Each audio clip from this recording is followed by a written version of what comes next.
vai começar a sua palestra. A pergunta é a seguinte, Luiz Armando, como é que a gente pode ser auxiliado, ser apoiado pelo Espiritismo em tempos de pandemia?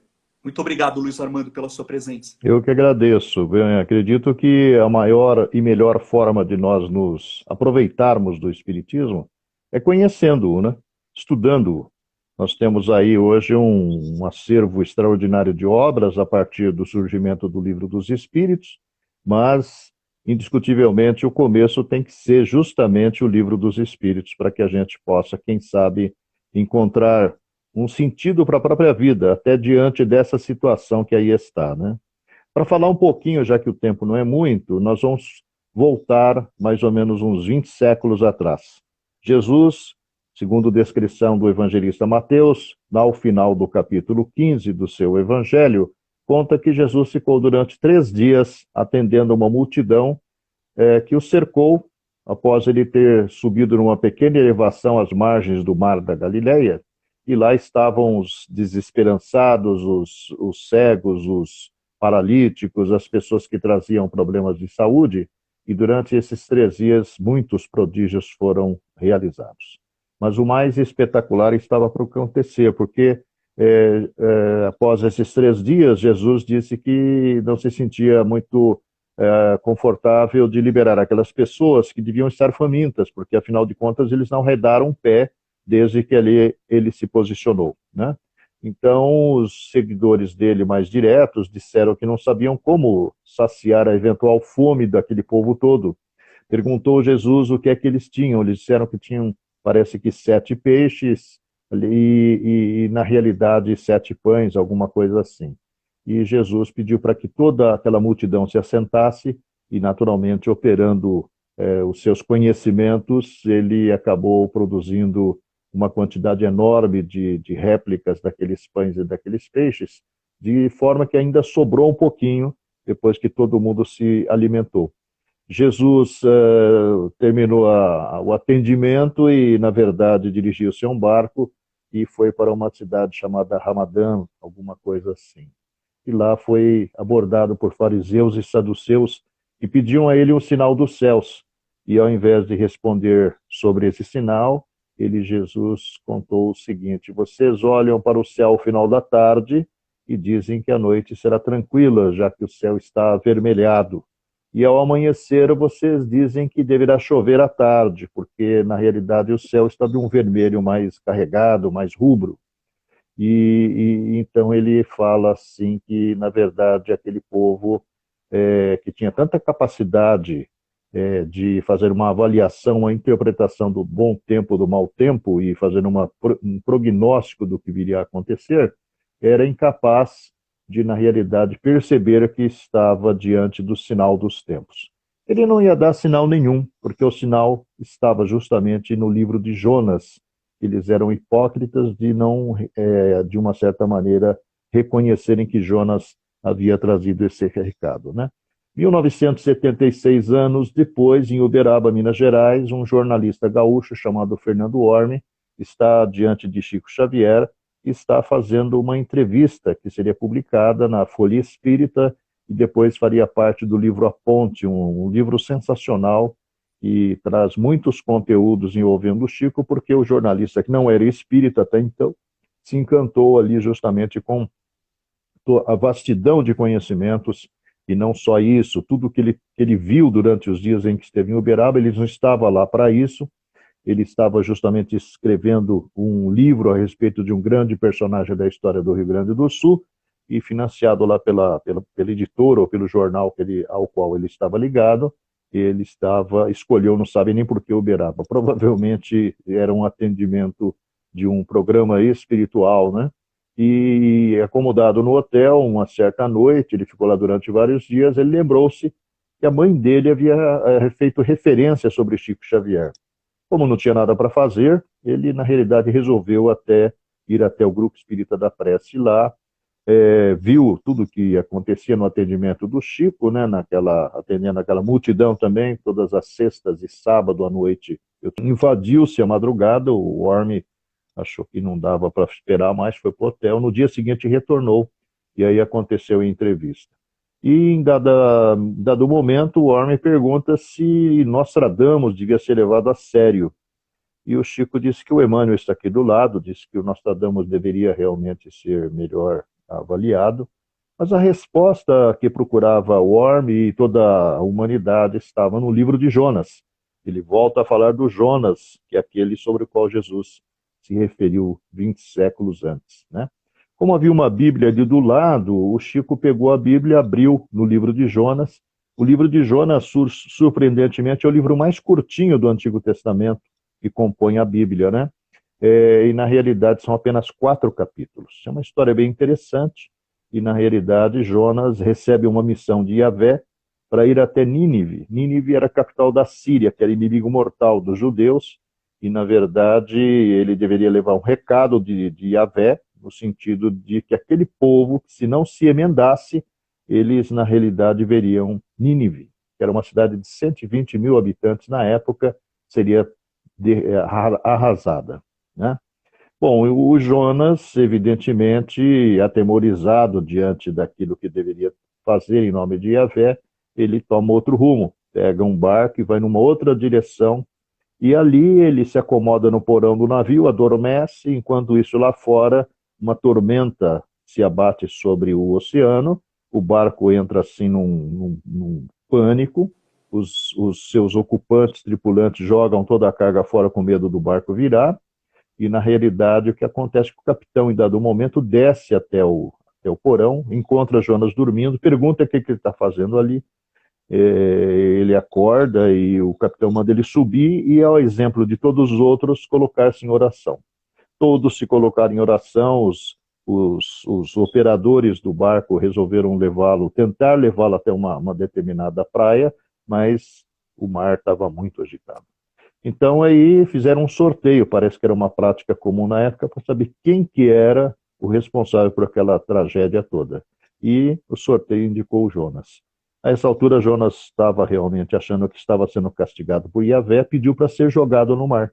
Jogado no mar, segundo a historieta que ele conta ali no seu livro, né?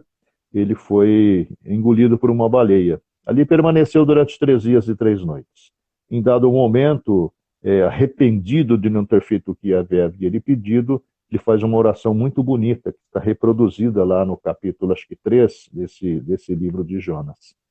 E aí Deus, percebendo que ele se arrependeu, faz algum efeito especial lá e a baleia gospe o Jonas fora e o Jonas vai dar numa praia. Ali, novamente, Yahvé se dirige ao Jonas e faz com que aconteça justamente a sua ida até a cidade de Nínive. A cidade era muito grande, Jonas percorre toda ela, anunciando que se eles não se emendassem, se não se modificassem, porque a corrupção, a devassidão, todos aqueles processos comportamentais muito parecidos com os de hoje, né? Na verdade, se eles não abdicassem disso, Deus ia castigá-los, ia destruir Nínive. Acontece que o povo levou a sério. Até o governante de Nínive tomou conhecimento daquilo que Jonas estava anunciando, baixou um decreto, os ministros todos tinham que se arrepender, se penitenciar, e aí o que acontece é que a cidade muda totalmente seu comportamento. E nada daquilo que Yahvé tinha prometido que faria acontece. O Jonas, meio que chateado, vai até fora da cidade, se acomoda lá, improvisa lá um abrigo. O calor é causticante e durante aquela permanência ali, o que acontece é que o Jonas vai, na verdade, ver nascer uma mamoneira que rapidamente alcança uma estatura alta, a ponto de fazer uma sombra sobre o local onde Jonas estava. E o que acontece é que Jonas, na realidade, fica deslumbrado diante daquilo, adormece e durante a noite um animalzinho lá qualquer come a raiz da mamoneira, a mamoneira amanhece no chão. Ele novamente pede para morrer, né? Porque Yahvé não fez nada daquilo que ele havia prometido, e aí Yahvé pergunta por que ele acha que os outros não têm direito de se arrependerem. E ele, como é Deus misericordioso, ele perdoou a todos, né? E o Jonas, na verdade, tomado pelo egoísmo, não admitindo que os outros pudessem ter os mesmos direitos que ele, assume uma postura, né? E é bom, analogamente, Jonas somos nós. Nós recebemos um recado há 20 séculos atrás de Jesus, que sintetizou para facilitar as coisas os 10 mandamentos que Deus havia transmitido através de Moisés, naquele fenômeno que está descrito lá no livro Gênesis, e na realidade nós seguimos numa direção oposta, a direção justamente do extravasamento do nosso lado sensorial, esquecendo-nos coletivamente do lado espiritual. Na realidade, a história de Jonas se repete quando no século XIX, meados, cumpre-se aquela promessa de Jesus no Evangelho de João sobre o Consolador prometido, o Espírito de verdade que traria, na verdade, tudo aquilo que precisava ser, de uma certa forma, entendido pelas pessoas. Evidentemente, a humanidade continuou não tomando conhecimento disso, né? E nós vimos aí a evolução da própria humanidade, né? Surgimento da Revolução Industrial no século XIX, início, uma grande transformação na parte política social do mundo, a tecnologia do século XX, e nós continuamos nos distanciando das questões espirituais, né? Conforme está explicado na questão 1019 do Livro dos Espíritos, a Terra alcançava mais um patamar que exigia uma transformação. E essa transformação, para que a Terra reinasse, na Terra reinasse um ambiente de felicidade e paz, era necessário haver uma avaliação e uma remoção de uma grande quantidade de habitantes. No capítulo 18 do livro A Gênese, que é o último do livro derradeiro de Kardec, lançado em 1868, Sinal dos Tempos, nós estamos vendo lá uma série de informações e na busca de entender melhor isso que está acontecendo, né, nós encontramos na Revista Espírita de 1867 e 1868 dois conteúdos muito interessantes. Na realidade, o Espiritismo, ele traz as respostas que a gente procura. E na realidade, em 1867, no mês de julho, Kardec faz referência num artigo que escreve que meses antes, na Sociedade Espírita de Paris, que se reunia às quartas-feiras na cidade onde Kardec vivia, uma entidade espiritual anuncia que uma determinada ilha do Oceano Índico estava sendo devastada, né? Que era preciso lá orar por eles, alguma coisa assim. No mês de maio daquele mesmo ano, chegou uma carta da ilha Maurícia, que era uma ilha justamente essa que se referiu à mensagem lá no início daquele ano, na Sociedade Espírita de Paris, de uma forma espontânea, e nessa carta o missivista lá dizia que realmente já fazia 2 anos que eles tinham recebido um anúncio da espiritualidade dizendo que aquela ilha iria passar por uma grande flagelo. Eles imaginaram que era uma coisa de ordem moral, mas na verdade o flagelo se manifestou numa doença. Uma doença começava com uma febre, com uma dor de cabeça forte, depois dava uma aliviada e na sequência as pessoas iam partir para o mundo espiritual. Muitos fenômenos mediúnicos aconteceram durante 2 anos. Mais de 60 mil pessoas morreram. No ano seguinte, 1868, no mês de outubro, né? Aliás, em novembro de 1868, houve uma nova manifestação na Sociedade Espírita de Paris, onde a Claire Duplantier, que é uma entidade que se manifestou em alguns momentos na sociedade, falando a respeito de problemas coletivos, no livro Obras Póstumas, nós encontramos um capítulo onde ela fala sobre as mortes coletivas. E Kardec gasta mais ou menos umas 3 páginas para nos ajudar a entender o que ela está dizendo, que não é tão difícil de entender assim, né? De que nós temos nosso compromisso conosco mesmos, o nosso compromisso com a família e o nosso compromisso com a sociedade. Às vezes somos ótimos com a sociedade e péssimos com a família. Às vezes somos ótimos com a família, péssimos com a sociedade e piores conosco mesmos. Então, nós tínhamos que encontrar o ponto de equilíbrio em relação a isso. E o que a Claire Duplantier, depois de fazer um comentário extenso lá em 1868, novembro, ela vai dizer que no início do ano seguinte, 1869, o problema da Ilha Maurícia estaria praticamente resolvido, não é? E na sequência da manifestação da Claire Duplantier, há uma manifestação de uma entidade chamado Dr. Demeury, que foi amigo de Kardec, foi um grande trabalhador na área do espiritismo desde seu surgimento e que havia já desencarnado, e ele fala que aquilo que estava acontecendo fazia parte do grande programa que estava em curso, que objetivava levar a Terra da condição de mundo de expiação e provas para mundo de regeneração. E é ao que tudo indica, nós alcançamos o ápice desse momento, né, agora.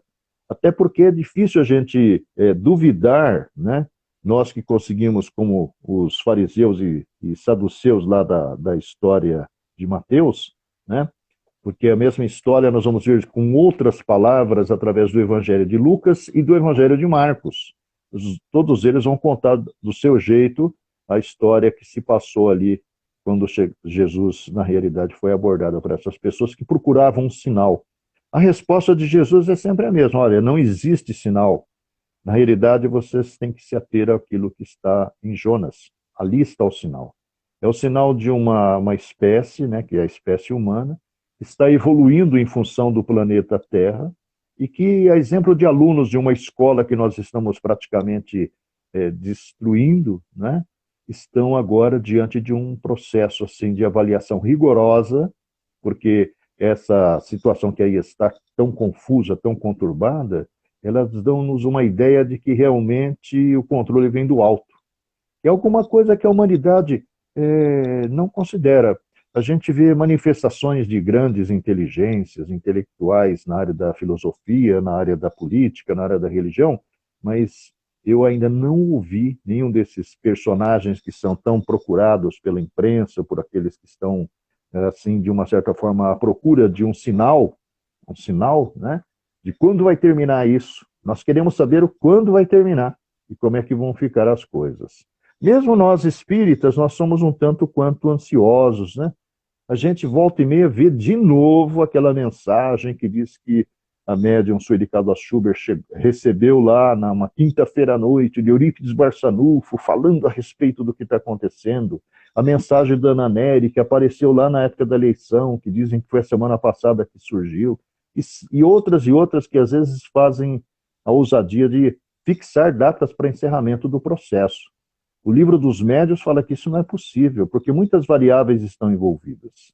Então, como aconteceu lá com Ilha Maurícia, talvez em algum momento uma entidade diga, como a Claire de Planty falou, olha, em janeiro do ano seguinte vai terminar tudo. Não vai terminar na hora que eu quero, na hora que o governante quer, da forma como ele quer. Então, no meio dessa confusão toda, todos os valores estão sendo questionados, inclusive os nossos próprios, né? Nós somos criaturas que temos compromissos espirituais conosco mesmos, com a nossa família e o compromisso espiritual com a sociedade. O que é que nós estamos fazendo para aproveitarmos esse momento? Só nos colocando na posição de quem reclama de tudo que está acontecendo, insatisfeitos, inconformados, rebelados, como Jonas. Nós estamos fugindo dos nossos compromissos. Nós não podemos nos esquecer que, conforme o Espiritismo, de uma maneira tão assim cristalina, coloca, somos seres em processo de evolução. Estamos numa sala de aula, num planeta que, na realidade, momentaneamente nos mantém matriculados, e que, seja nessa condição ou na condição de desencarnados, estaremos, nesse momento aqui, passando justamente por essa avaliação. Lá naquele livro, A Gênese, e também na Revista Espírita de outubro, sim, de 1868, em outubro de 1868, existem duas mensagens seguidas, uma assinada por um cara que foi o primeiro-ministro da França, era um astrônomo, um físico, uma personalidade muito importante, chamado François Arago. E o Arago faz uma avaliação de todas essas grandes transformações que acontecem no planeta. Nada, por menor que seja a mudança ou desafio, acontece sem que haja realmente uma avaliação, um planejamento, um controle do plano espiritual. É aquela história de que não cai uma folha de árvore sem que o pai o queira. E existe na sequência uma mensagem do Dr. Barry. E ele fala uma coisa muito interessante, ele fala assim, olha, por mais incrível que possa parecer, a confusão, a conturbação observada na dimensão em que nós nos encontramos ela tem a sua contrapartida no plano espiritual. Há um grande tumulto, uma grande confusão lá também, e a gente imagina, será que são muitos os que estão envolvidos nisso?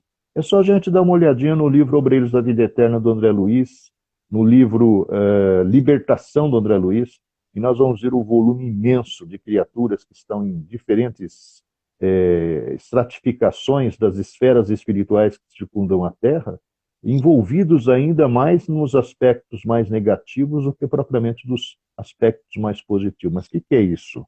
São as pessoas que são dominadas ainda muito intensamente pelo orgulho, pelo egoísmo, que, de uma certa forma, a gente observa aqui no comportamento social, né? Lá na Ilha Maurícia, é contado lá pelo cara que escreveu para o Kardec lá em maio de 1867, né?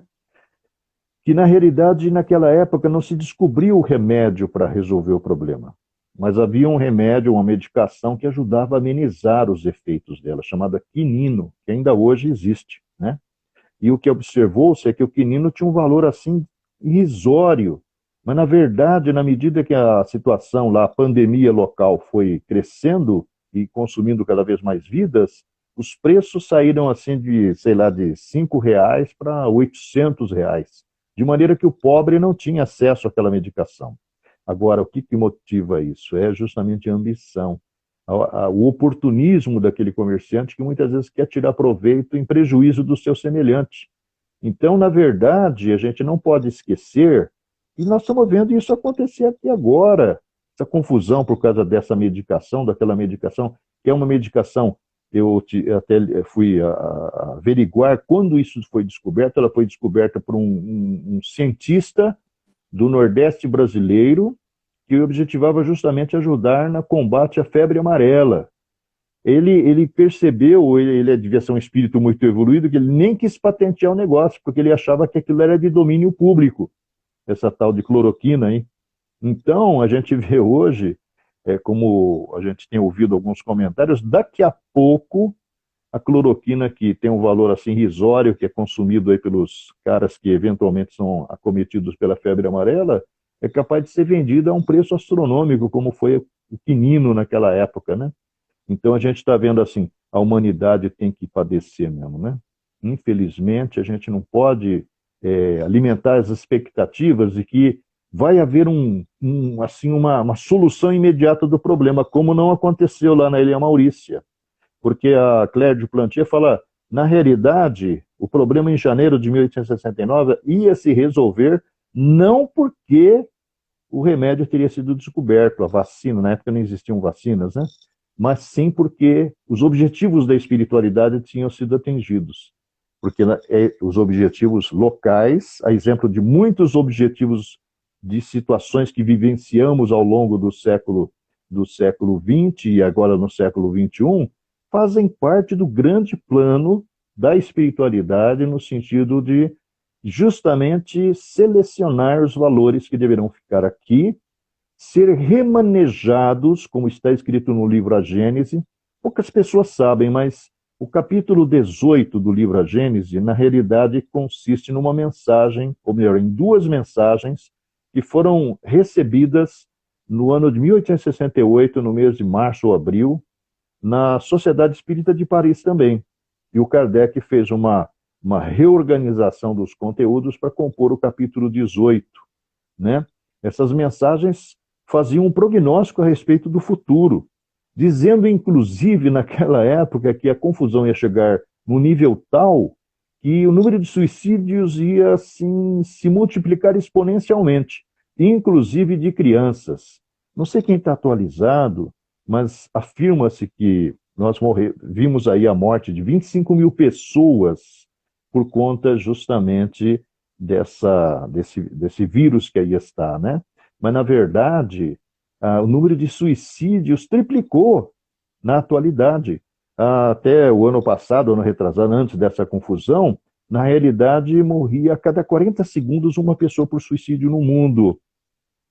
Multiplicamos por 3 agora, não é verdade? É muita gente. Então, nós temos que olhar para nós, ver o que é que a gente pode fazer para se ajudar aqueles que estão diante de nós, ao nosso lado, Talvez agora nós estamos descobrindo valores nessas pessoas, valorizando mesmo essas pessoas, essa esposa, esse marido, esse filho, esse pai, essa mãe, né? Cultivarmos até aquilo que o nosso amigo Marcelo falou lá no começo, trazendo-nos o recado da Valéria e do Marcos. Vamos ter mais gratidão pela vida.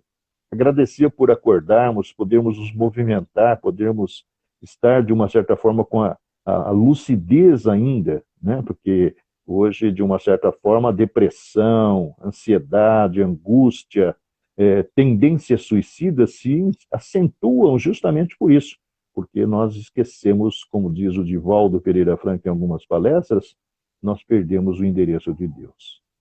Assim como Jonas. Nós não aceitamos que exista um Yahvé na nossa vida dizendo, faça isso, né? Eu vi uma mensagem muito interessante numa entrevista do Dr. Inácio, através do Carlos Bacelli, e fixei a resposta dele, porque eu achei assim, de uma precisão assim, extraordinária. Alguém perguntou para o Dr. Inácio se Deus não podia dar uma receita aí para a gente superar o problema. E o doutor Inácio, com aquela clareza, com aquela objetividade que o caracteriza, ele falou assim, olha, o receituário foi dado há 20 séculos, só que a gente ainda não começou a tomar os remédios. Então, nós estamos sendo obrigados a tomar o remédio agora. Talvez olharmos para dentro de nós e tentarmos desenvolver mais paciência, mais compreensão, mais tolerância. Enfim, trabalharmos no sentido de alcançarmos uma condição, um status melhor no que diz respeito à nossa capacidade de amar. O Espiritismo pode ser útil no sentido de nos mostrar, assim, aquilo que André Luiz já expôs, que o Kardec tinha exposto também no seu tempo. Ele dizia assim, que cérebro e mente, ou cérebro e espírito, são coisas absolutamente separadas. O cérebro é o equipamento através do qual o espírito se faz presente na nossa realidade, utilizando esse equipamento extraordinário que é o corpo físico, que a gente não sabe cuidar direitinho ainda, não é verdade? Então, André Luiz vai no século XX, através das suas obras, nos ajudar a entender que todas as nossas enfermidades têm origem na nossa emoção, na nossa emoção. O nosso amigo Emmanuel, em 1961, num livro incrivelmente desconhecido chamado Seara dos Médiuns, onde ele faz uma referência e uma reverência a justamente o Livro dos Médiuns, o Seara dos Médiuns celebra o primeiro centenário do Livro dos Médiuns, que é 1861, lançado em 1961. Durante 50 e tantas semanas, Chico, Emmanuel e aquelas criaturas que faziam parte na época, Comunhão Espírita Cristã, fizeram estudos de itens do Livro dos Médiuns. E, na verdade, nós vamos descobrindo, por exemplo, no Emmanuel, nesse livro, Seara dos Médiuns, que nós somos, a exemplo daquilo que o biólogo molecular Bruce Lipton afirmaria no seu livro Biologia da Crença, já no final do século XX, a partir de estudos da célula, né, que é a sua especialidade. Ele fala assim que nós somos uma combinação na nossa manifestação e na nossa relação com a vida e com o mundo de estímulo e reação. Estímulo e reação. E o Emmanuel fala a mesma coisa no século XX, lá em 1960. Enquanto o cientista vai descobrir isso agora no final do século XX, né, no seu livro Biologia da Crença, sensacional. Então, o que o Emmanuel fala assim, essa dualidade, né, nós somos movidos a estímulos, e esses estímulos nos chegam através dos nossos sensores básicos, né? Os olhinhos, os ouvidos, o narizinho, a língua, a pele, né? E tem o sentido espiritual, que é, de uma certa forma, concentrado numa glândula interna chamada epífise. Essa epífise, ou glândula pineal, é aqui a anteninha que nos conecta com o mundo espiritual. É nela, através do centro de força chamado coronário, que está acoplado aquele elo que liga o espírito ao corpo físico. Que será o último elo a ser desligado quando nós desencarnarmos, né? A desencarnação começa dos pés e sobe até a cabeça, e depois de 50 horas, ou em meio a essas 50 horas, acontece a desconexão desse cordão umbilical do espírito, né? E aí o que acontece é que as nossas emoções acabam sendo, de uma certa forma, provocadas né? Emmanuel fala assim: nós temos a reação, que se transforma em sensação, a sensação se torna emoção, a emoção se torna sentimento, e o sentimento forma o pensamento.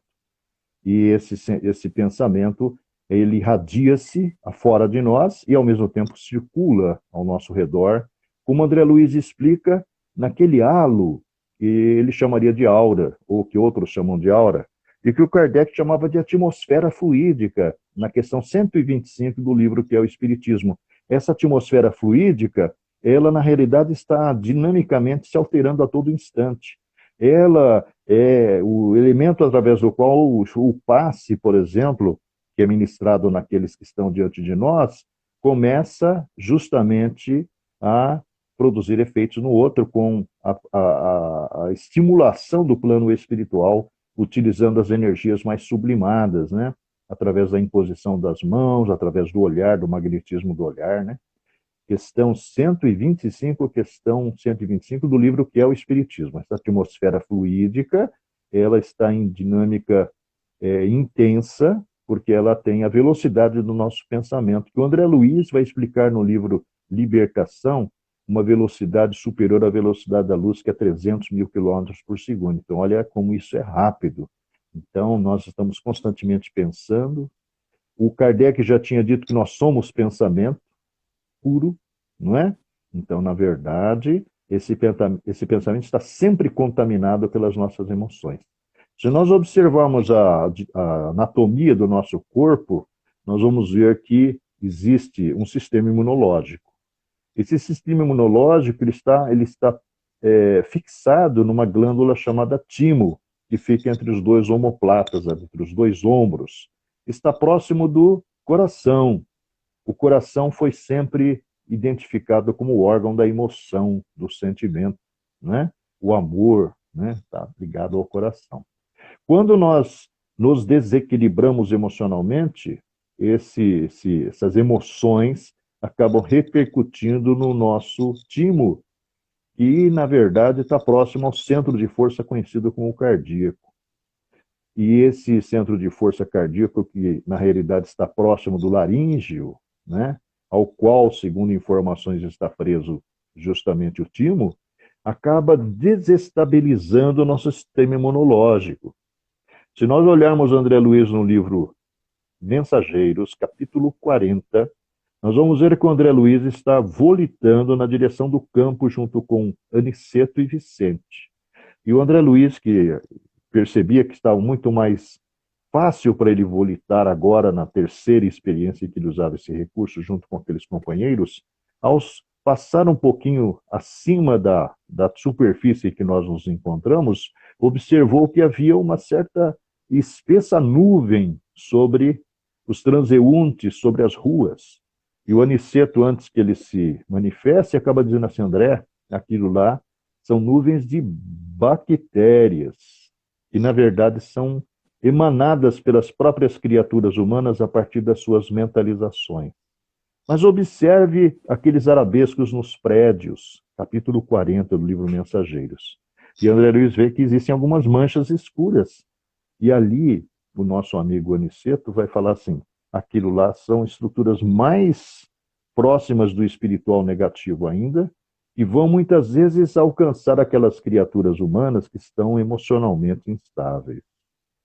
Quando surgiu a AIDS, lá em 1981, 82, se não me falha a memória, eu lembro que numa entrevista que a gente reproduziu na revista Informação, que a gente editava, Chico Xavier falou assim: na verdade, a AIDS é uma doença de origem espiritual.